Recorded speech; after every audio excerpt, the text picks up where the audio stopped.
The SCL Analyzer ships with 4 synthetic substation templates.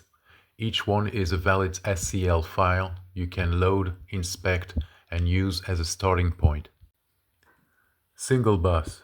One bus bar, feeders connected directly to it, the simplest arrangement, common in distribution substations. Sectionalized bus. The same bus bar split into 2 sections. Most distribution and sub-transmission substations work this way. Double bus bar. 2 bus bars running in parallel. Each feeder has a selector switch and can connect to either bus.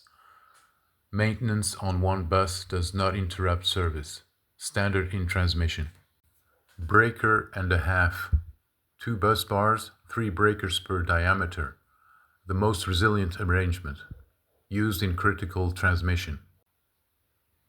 All 4 templates are synthetic, not real substations, but they are valid SCL and they include IEDs, protection settings, GOOSE, and sampled value.